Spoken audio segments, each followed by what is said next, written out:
جب انڈیا کی پہلی خاتون پہلوان حمیدہ بانو نے کہا مجھے دنگل میں ہرانے والا مجھ سے شادی کر سکتا ہے۔ سن 1950 کی دہائی میں جب انڈیا میں عورتوں کے لیے کشتی لڑنا اپنے آپ میں ایک غیر معمولی بات تھی، حمیدہ بانو نامی ایک 32 سالہ پہلوان نے مرد پہلوانوں کو ایک دلچسپ چیلنج دیا اور کہا جو مجھے دنگل میں ہرا دے گا وہ مجھ سے شادی کر سکتا ہے۔ اس چیلنج کے تحت وہ فروری 1954 سے 2 مرد پہلوان چیمپئنز کو پہلے ہی شکست دے چکی تھیں، جن میں سے ایک پٹیالہ سے تھا اور دوسرا کولکتہ سے، اور اسی سال مئی میں اپنے تیسرے دنگل کے لیے وہ بڑودہ کی طرف گامزن تھیں۔ ان کے دورے نے شہر میں ایک سنسنی پیدا کر دی۔ بڑودہ کے رہنے والے اور کھوکھو کے انعام یافتہ کھلاڑی 80 سالہ سدھیر پرب اس وقت اسکول میں پڑھتے تھے۔ وہ بتاتے ہیں کہ انہیں یاد ہے کہ یہ دنگل لوگوں کے لیے کافی پرکشش تھا۔ کسی نے اس طرح کی کشتی کے بارے میں سنا ہی نہیں تھا۔ کشتی دیکھنے کے لیے بیٹھنے کا انتظام قدیم یونانی لڑائیوں کی طرز پر ہوا، لیکن حمیدہ بانو کو شائقین کے تجسس کو ختم کرنے میں محض چند سیکنڈ ہی لگے۔ خبر رساں ایجنسی AP کی اس وقت کی رپورٹ کے مطابق یہ مقابلہ محض 1 منٹ اور 34 سیکنڈ تک چلا، جب خاتون نے انہیں چت کر دیا اور ریفری نے پہلوان کو حمیدہ کی شادی کی حد سے باہر قرار دے دیا۔ اسی کے ساتھ حمیدہ بانو کے دو پیچ کے شکار بابا نامی پہلوان نے فوراً اعلان کر دیا کہ یہ ان کا آخری میچ تھا۔ بعد میں انڈیا کی پہلی خاتون پیشہ ور پہلوان کے طور پر شہرت پانے والی حمیدہ بانو اپنی دلیری سے ملک کے روایتی افسانوں کو الٹ رہی تھیں، جن میں کشتی کو خصوصی طور پر مردوں کا کھیل سمجھا جاتا تھا۔ حمیدہ بانو عام لوگوں میں اس قدر دلچسپی کا باعث بن چکی تھیں کہ ان کا وزن اور قد اور خوراک تک خبروں کا موضوع بن گئے۔ اس وقت کی رپورٹس کے مطابق ان کا وزن 237 پاؤنڈ تھا اور قد 5 فٹ 3 انچ تھا۔ ان کی روزانہ کی اوسط خوراک میں 12 پاؤنڈ دودھ، 6 پاؤنڈ سوپ، 4 پینٹ پھلوں کا جوس، 1 مرغی، 2 پاؤنڈ مٹن، 1 پاؤنڈ مکھن، 6 انڈے، 2 پاؤنڈ بادام، 2 بڑی روٹیاں اور 2 بریانی کی پلیٹیں شامل تھے۔ خبروں میں یہ بھی بتایا گیا کہ وہ ایک دن میں 9 گھنٹے سوتی تھیں اور مزید 6 گھنٹے ورزش کرتی تھیں۔ انہیں علی گڑھ کی ایمازون کہا جانے لگا، جہاں پر وہ اپنے آبائی شہر مرزا پور سے سلام نامی ایک پہلوان کی استادی میں کشتی کی تربیت کے لیے منتقل ہو گئی تھیں۔ ان کی تعریف میں ایک کالم نگار نے 50 کی دہائی میں لکھا کہ علی گڑھ کی ایمازون پر ایک نظر ڈالنا آپ کی ریڑھ کی ہڈی کے کانپنے کے لیے کافی ہے۔ انہوں نے لکھا ان سے کسی بھی عورت کا مقابلہ نہیں کیا جا سکتا ہے، بلکہ حریفوں کی کمی نے انہیں مخالف جنس کے لوگوں کو چیلنج کرنے پر مجبور کیا ہوگا۔ حمیدہ بانو کے رشتہ داروں سے بات چیت سے یہ معلوم ہوتا ہے کہ حریفوں کی کمی کے علاوہ معاشرے کی قدامت پسندی نے انہیں گھر کو ترک کر کے علی گڑھ منتقل ہونے پر مجبور کیا تھا۔ سن 1950 کی دہائی تک وہ اپنے عروج پر پہنچ چکی تھیں۔ 1954 میں ہی اپنے چیلنج کے دنوں میں انہوں نے دعویٰ کیا کہ وہ اب تک اپنے تمام 320 مقابلے جیت چکی ہیں۔ ان کی شہرت اس وقت کی تحریروں میں صاف نظر آتی ہے، بلکہ کئی افسانہ نگار بھی جب اپنے کردار کی طاقت کی بات کرتے تھے تو انہیں تشبیہ کے طور پر استعمال کرتے تھے۔ یہ باتیں بروڈا والوں کے لیے بھی پرتجسس تھیں۔ سدھیر پرب بتاتے ہیں کہ وہ دنگل اس لحاظ سے منفرد تھا کہ انڈیا میں پہلی بار کوئی خاتون مرد پہلوان سے کشتی کر رہی تھی۔ وہ کہتے ہیں کہ 1954 میں لوگ زیادہ قدامت پسند تھے، لوگ یہ ماننے کو تیار نہیں تھے کہ ایسی کشتی ہو سکتی ہے۔ شہر میں ان کی آمد کا اعلان تانگے اور لاریوں پر بینرز اور پوسٹرز لگا کر کیا گیا تھا،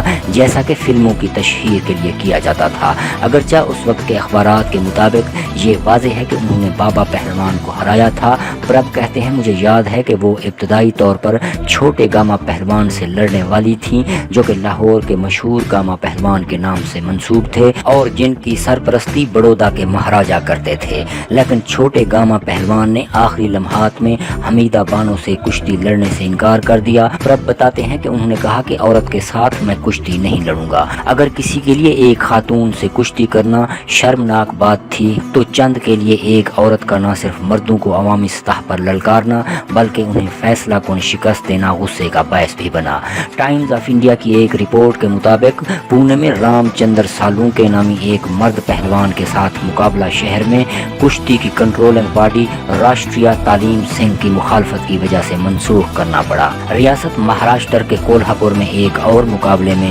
جب انہوں نے سوما سنگھ پنجابی نامی ایک مرد مخالف کو شکست دی تو کشتی کے شائقین نے ان پر پتھراؤ کیا، یہاں تک کہ ہجوم پر قابو پانے کے لیے پولیس کو بلانا پڑا۔ لوگوں نے اس مقابلے کو فرضی قرار دیا، لیکن اتنا ہی کافی نہیں تھا۔ مصنف رنون جے سین اپنی کتاب nation at play a history of sport in India میں لکھتے ہیں کہ ان تقریبات میں کھیلوں اور تفریح کی شباہت اس حقیقت سے واضح ہوتی ہے کہ حمیدہ بانو کے مقابلے کے بعد دو پہلوانوں کے درمیان مقابلہ ہونا تھا جن میں ایک لنگڑا اور دوسرا اندھا تھا، لیکن اس میچ کو تفریح کے طور پر یا شاید طنز کے طور پر ترک کر دیا گیا کیونکہ نابینا پہلوان نے دانت میں درد کی شکایت کی، جس کے نتیجے میں اس کا حریف فاتح قرار پایا۔ رنون جے سین کے مطابق حمیدہ بانو کا آخرکار ریاست کے وزیر اعلیٰ موراجی دیسائی سے ان کے دنگل پر پابندی کے خلاف شکایت کرنی پڑی، لیکن دیسائی کا جواب تھا کہ مقابلے پر پابندی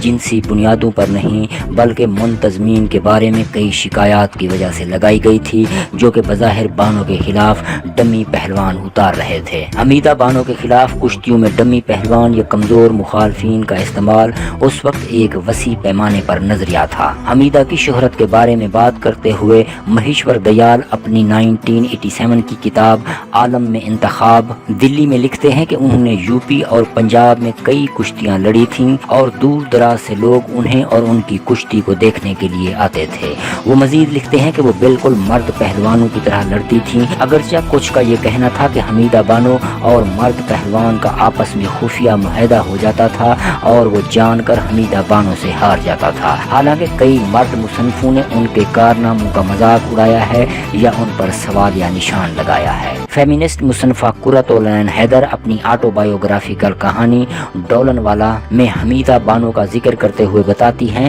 کہ ممبئی میں 1954 ایک عظیم و شان آل انڈیا دنگل کا انعقاد کیا گیا تھا جس میں انہوں نے کمال دکھایا تھا۔ وہ لکھتی ہیں بقول میرے ملازم فقیر کوئی مائی کا لال اس شیر کی بچی کو نہ ہرا سکا تھا، اور اسی دنگل میں پروفیسر تارا بائی نے بھی بڑی زبردست کشتی لڑی تھی اور ان دونوں پہلوان خواتین کی تصویریں اشتہاروں میں چھپی تھیں جن میں وہ بنیان اور نیکر پہنے ڈھیروں تمغے لگائے بڑی شان و شوکت سے کیمروں کو گھور رہی تھی۔ اس وقت کے ریکارڈ سے پتہ چلتا ہے کہ حمیدہ بانو نے 1954 میں ممبئی میں روس کی مادہ ریچھ کہلانے والی ویرا چوستیلین کو بھی 1 منٹ سے کم وقت میں شکست دی تھی، اور اسی سال انہوں نے یورپی پہلوانوں سے کشتی کرنے کے لیے یورپ جانے کے اپنے ارادوں کا اعلان کیا تھا، لیکن ان مشہور دنگلوں کے فوراً بعد حمیدہ بانو کشتی کے منظر سے غائب ہو گئیں اور اس کے بعد ریکارڈز میں ان کا نام صرف تاریخ کی حیثیت سے نظر آتا ہے۔ حمیدہ بانو کے بارے میں مزید جاننے کے لیے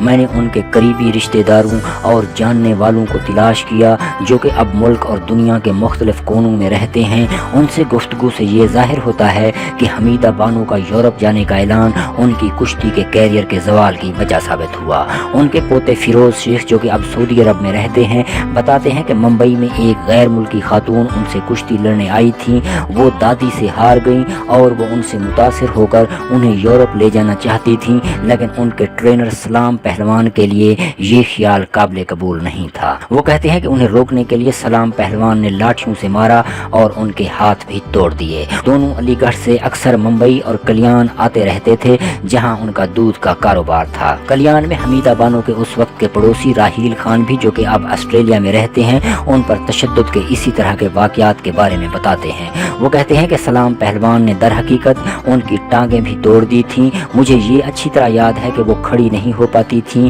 ان کے پیر بعد میں ٹھیک ہو گئے لیکن وہ برسوں تک بغیر لاٹھی کے ٹھیک سے چل نہیں پاتی تھیں۔ دونوں کے درمیان لڑائیاں معمول بن گئیں۔ سلام پہلوان علی گڑھ واپس چلے گئے لیکن حمیدہ بانو کلیان میں ہی رک گئیں۔ راہیل بتاتے ہیں کہ 1977 میں جب سلام پہلوان حمیدہ بانو کے پوتے کی شادی میں کلیان ایک بار پھر آئے تب دونوں کے درمیان شدید لڑائی ہوئی، لاٹھی لے کر نکل گئے تھے دونوں طرف سے لوگ۔